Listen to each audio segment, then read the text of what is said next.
first night, right? Todd, Julie, and the family. And the second part of that is, Todd, the fans have been really talking about your physical transformation. I call it the VOP glow. And so what was the motivation behind that, and how are you going to continue that sort of fitness routine moving forward? Well, I'll actually have more access to better products now that I'm out. I think that I had nothing to do other than to read and to work out. And so I worked out every morning at 10:45 until 12 with my buddies there, and I read, and my walk with Christ became deeper, and I talked to my daughter every day, to Chase, to Grayson, and I was able to email with Julie every day. And so I think that for me, I haven't had the same effects that so many people leaving the prison system have had. So I'm grateful for that. Or maybe it's just all the residual Botox that never wore off. What was the reunion like, though, first night? Yes, I think for me, obviously I went to pick up my dad. And when he walked out, it was just such an overwhelming feeling, because the last time I was there, I was dropping him off and watching him walk away. So I think watching him walk towards me, I was an absolute disaster. And we left there, and it was amazing. And I FaceTimed my friend Margot, who works within the administration, and she goes, "Hold on a second." She was like, "I'm here with the president." And we got to FaceTime the president. And it was a full circle moment. I think that it was, as Savannah said, she and Nick dropped me off there, and then you picked me up. I don't even know that I felt like that it was real at that moment. And I woke up the first morning, and I was looking around, I'm like, this is really real. I'm home. So I was grateful for our family to be all back in the same room, to be together, to share a meal together, to pray together, and to know that we're still in the fight together. Question, Mr. Chrisley, do you have any remorse for the actions that led to your convictions? Oh, you must be CNN. Do I have any remorse? I would have remorse if it was something that I did. Well, your wife did apologize last year in federal court. Well, let me explain to you how that works, if you don't mind. Yeah. You're placed in a position as a defendant to either bow down and kiss the ass of the Department of Justice and accept responsibility for things that you did not do in order to avoid a stronger sentence. And the corruption that went on in our case is going to continue to unfold, and Alex is going to continue to give each and every one of you the evidence that as it comes in. Next question. You haven't seen your wife in so long. Hearing her voice, seeing her, what was that like? It was overwhelming. It was overwhelming. Julie and I have been together for over 30 years, and she is my best friend. We have raised our children together. The grandchild that is now my legal daughter, and we've had all the ups and downs. We've gone through breast cancer together. We've gone through multiple medical procedures with her, and it was great to be home.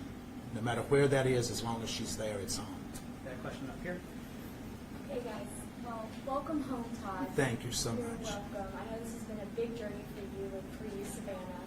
What is one thing that happened behind the scenes that maybe you want the public to know and to understand? You want to go first? I think, obviously the biggest misconception right now is that I either paid for a pardon or slept for a pardon. That's something I would. That's the biggest misconception right now. And if people knew the countless hours and the money and the time that I spent going to D.C., literally with not a meeting scheduled, and I just got on a plane and went and said, I'm going to be in the right room at the right time and meet the right people. I fought hard and I was exhausted, and I begged for meetings. There was nothing I was never too good to ask. And that's the thing, is people think, oh, you're a celebrity, you're white, you have money. That we got an upper hand, and we didn't. I had to fight, and I was relentless, and that's how it happened. Finally, people listened. So for me, that would be something that people just don't quite understand. I think for me, watching it all unfold and listening to what she said that was coming up next, and just being consumed with pride while at the same time knowing that this is a long shot because so many people are told no. And being in the prison system, anyone that says that it's a fair shake, it's not. Because I dealt with young African American males in the prison that I was in that were not treated the same. They were denied programming. They were denied access to certain things. I was not denied that, but we know why I wasn't denied that. And so I think that that is a much bigger picture that we all as a society as a whole need to look at, that we are one. And whether you're Republican, Democrat, or whatever, at the end of the day, when you're in that hospital, you don't care if it's a Democrat treating you or a Republican. Now, some of you may, but I want whoever's going to be the best person to do that. You. You're another. Thank you. So there's no telling how many times Savannah's Instagram was refreshed yesterday with everyone looking for that glimpse of getting to see Todd. And then the first time we see you live on Instagram is in Nordstrom shopping. Can you talk about that? And were you hesitant at all for that to be the first glimpse of you shopping at Well, we Nordstrom? thought through our security detail that we had beaten that and that we were good to go. And what we did not realize is that there was multiple outlets that were following us, but we had interference with the security team. And I don't know why it's that exciting to go watch me buy underwear. I mean, it's just not. But we went in to grab a few things because of I have an event to go to tomorrow. And then we looked up and the people in Nordstrom's coming and said, you need to understand that the press is here, the press is here. And so I'm like, they're just wanting this one first picture. And so I said, go live with it. And I said, and that stops them. And so that's what we did. Did it work? It did. Hey. Go down the front and in the back. But What do you have to say to the people who say you were only pardoned because of your status? I understand it. I understand it. That's not something that you can look at and say, well, that had nothing to do with it. I don't know if it did or if it didn't, because I wasn't involved in the process. But what I can tell you is that I believe in our President of the United States, and I believe in his commitment. When he created the First Step Act, that was to help incarcerated individuals. It was not adhered to by the Department of Justice. And the entire time during the Biden administration, it was not adhered to. So to hear him say that it is now going to be adhered to and Pam Bondi is going to make sure of that, literally since Pam Bondi has stepped in, now the Bureau of Prisons have been given a directive through a new director who I have such a huge amount of faith in, William Marshall, that he is going to make sure that the First Step Act is implemented, and these men and women are going to get the credit that they're supposed to be getting. They're going to get the training and the education that they're promised, and they're going to be given a right to go back to their families in a speedier way.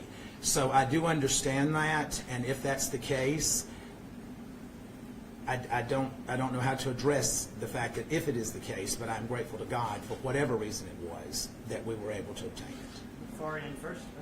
Hi, we know you've called the Nashville area home for a few years, having a home in Brentwood, Wilmington. What's your plans for potentially keeping a life here in Nashville and in the future? We do have future plans. Nashville will always hold a very special place in our heart. But we have other plans. Do you plan to stay here? We will probably always have a presence here. I don't know that we'll be here full time. Back row, please. No, you. So after people have been incarcerated, a lot of times they say that isolation and that feeling almost of not being able to associate with family and friends is almost for them feeling like part of a death. And then having them come back is almost like a second chance. Now that you have all this new understanding, these experiences, really having that conversation with people in very different ways of life, how do you plan to use your platform and to share different messages if you do, now that you're continuing to have this TV show? This will always hold this. You can't go through what we've been through and walk away from it. I'm fortunate, so is Julie, that we never lost contact with our children. Julie and I emailed 10 times a day. And I think it's also important to understand that I was at a camp. It was the brokest child camp that you can go to. The accommodations were not great. But it, needless to say, was a camp. It was a former military base.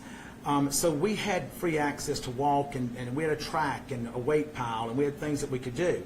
But there are men there that after, I think statistically, after the first 2 years, people lose contact with their loved ones.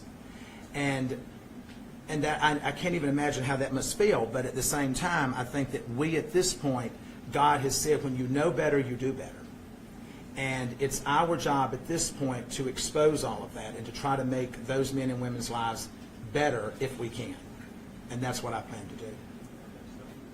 So let's take a step back and take a look forward. First of all, what were both of your first reactions to the part where you were shocked? And looking forward, tell us, your return to television, this docuseries. Can you tease what it will be like in nature, what the focus will be? Tell us about that. I mean, when I got the call, like I said, I was walking into the grocery store and I stopped in the parking lot. I was like, what do I do? I was like, okay, go back to my car. And so I sat in my car and had that phone conversation that's online with President Trump. And I was in such shock. I really didn't know what to say. I started crying. Grayson was with me and we're like, oh my God, it's happening. It's happening. And I really don't even remember driving home. Like, I was in such shock. And I then was able to talk to my parents and tell them what had happened, but it had already kind of spread like wildfire because President Trump's team posted the video and tagged it Trump Knows Best, which, I loved. But it spread like wildfire. And when they called, they're like, is this really real? Oh my, it was so hard to believe that it was actually happening. I had a staff member that came to me and said, you've just been pardoned. And I just looked at him and he says, no, really, you've been pardoned, it's in the news. And so I walked up to call her and she said, it's true, it's true. So I remember walking back from the phone and just feeling numb, not really knowing. And then after about 10 minutes, all I could think about was the guys that I was leaving behind because I had made such wonderful relationships with those men. And when I left that day, there was only 317 men at our camp, but they were lined up shouting when I was walking out. And they were saying, don't leave, don't forget us, don't forget us. And my commitment is to them that I will never forget them. And how about the docuseries? So we had been filming, and we had just wrapped filming for all intents and purposes. And then we get the call that they had been pardoned, so we picked right back up. And we're excited because I think this new show is going to give, first off, it's going to give people a look into the trial and things that we went through, and we're going to set the record straight, put some documents out there. Alex is on there. But it comes full circle because we go back and then we get to the point where mom and dad are pardoned, and now we move forward with our lives.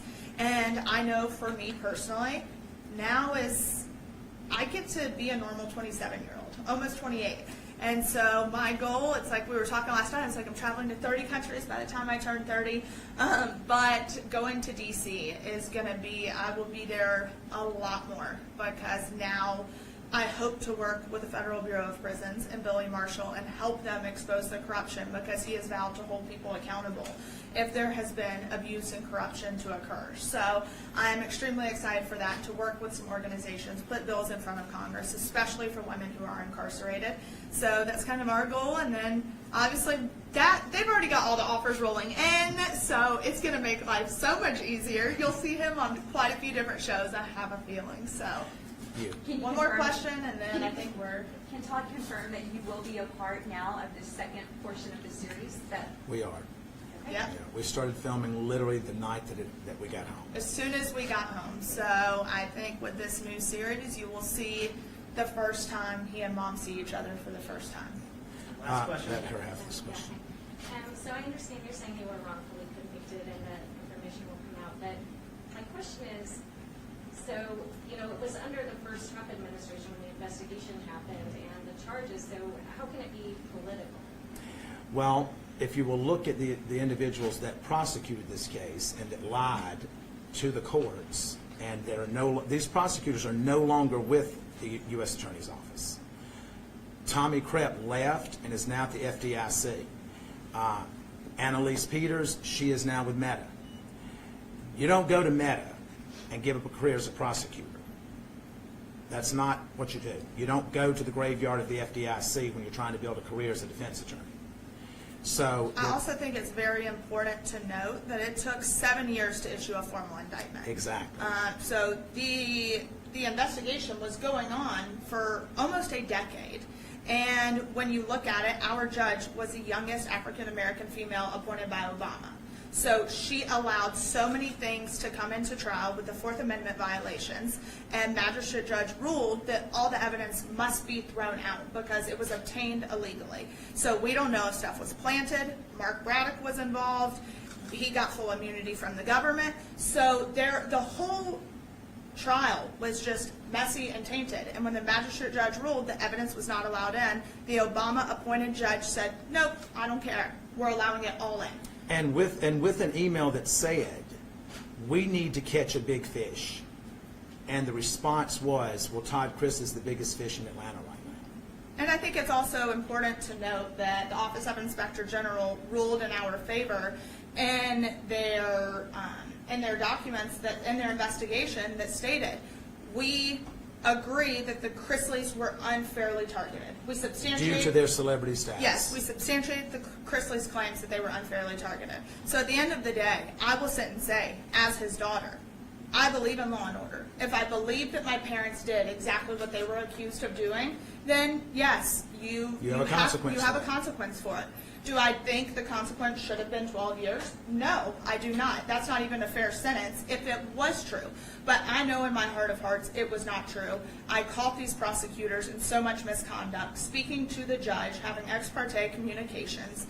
And This is in writing. This is It not is hearsay. in writing. Alex exposed the emails. So I think at the end of the day, if you want a conviction, then have a clean conviction. And to go back to your question about it being a Trump administration, it was a Biden administration that the OIG issued the report under that said that we were targeted. Mm-hmm. Thank you. All right, guys. That's it. Thank you all very much. Thank Awesome. you. Thank Y'all have you. a wonderful day. God bless. Thank you.